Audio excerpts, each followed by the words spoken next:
সঞ্চয়পত্রের সুদ হার বাড়াচ্ছে সরকার। অন্তর্বর্তী সরকার সঞ্চয়পত্রের সুদ হার বাড়ানোর উদ্যোগ নিয়েছে।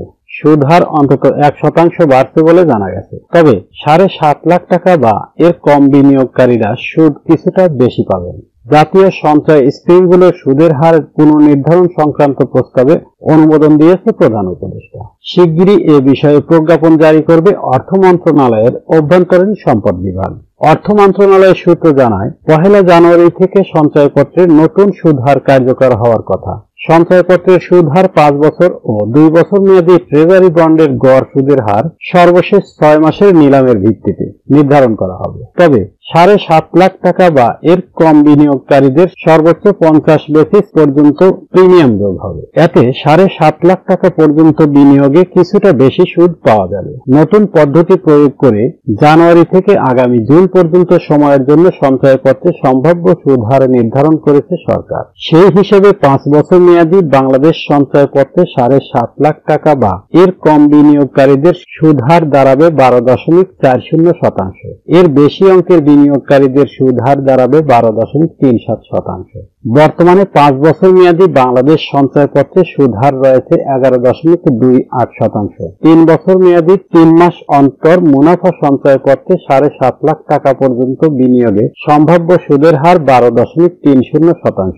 আর 7.5 লাখ টাকার বেশি বিনিয়োগকারীদের সুদ হার হবে 12.25%। বর্তমানে এ স্কিমে সুদ হার হচ্ছে 11.04%। 5 বছর মেয়াদী পেনশনার সঞ্চয়পত্রে 7.5 লাখ টাকা পর্যন্ত বিনিয়োগ সুদের হার পাওয়া যাবে 12.55%। আর 7.5 লাখ টাকার বেশি বিনিয়োগে সুদ হার হবে 12.37%। বর্তমানে এ স্কিমে সুদ হার হচ্ছে 11.76%। 5 বছর মেয়াদী পরিবার সঞ্চয়পত্রে 7.5 লাখ টাকা পর্যন্ত বিনিয়োগ সুদ হার পাওয়া যাবে 12.50%। এর বেশি বিনিয়োগের ক্ষেত্রে সুদ হার হবে 12.37%। বর্তমানে এ স্কিমে সুদ হার 11.52%। এছাড়া 3 বছর মেয়াদী পোস্ট অফিস ফিক্সড ডিপোজিটে 7.5 লাখ টাকা পর্যন্ত বিনিয়োগ সুদ পাওয়া যাবে 12.30%। এর বেশি বিনিয়োগ সুদ হার হবে 12.25%।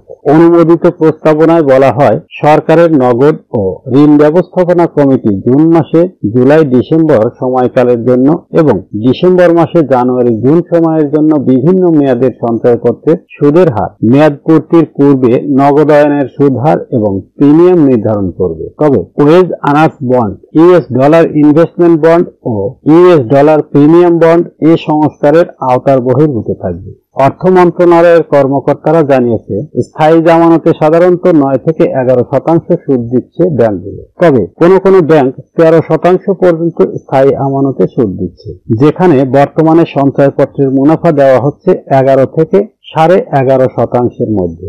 আগে ব্যাংক আমানতের চেয়ে সঞ্চয়পত্রে অনেক বেশি মুনাফা দেওয়া হতো।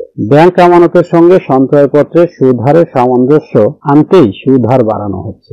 বাজেট ঘাটতি মেটাতে গত কয়েক বছর সঞ্চয়পত্রের উপর নির্ভরতা কমিয়েছে সরকার। আইএমএফও চেয়েছিল সঞ্চয়পত্র সরকারকে প্রতি বছর যে সুদ গুনতে হয় তা কমে আসে, কিন্তু রাজস্ব আহরণ কমে যাওয়ায় এবং ব্যাংক খাত থেকে ঋণ নেওয়া কমাতে এখন আবারও সঞ্চয়পত্র থেকে ঋণ নেওয়ার দিকে ঝুঁকছে সরকার। গত 2022-23 অর্থ বছরে সঞ্চয়পত্র থেকে নেওয়া নিট ঋণের পরিমাণ ছিল ঋণাত্মক 3,347 কোটি টাকা। গত অর্থ বছরের বাজেটে সঞ্চয়পত্র থেকে নিট ঋণ নেওয়ার লক্ষ্যমাত্রা ধরা হয় 18,000 কোটি টাকা। সংশোধিত বাজেটে লক্ষ্যমাত্রা ঋণাত্মক 7,310 কোটি নির্ধারণ করা হয়। তবে চলতি অর্থ বছরে তা বাড়িয়ে এ খাত থেকে 15,400 কোটি টাকা ঋণ নেওয়ার লক্ষ্যমাত্রা নির্ধারণ করা হয়েছে।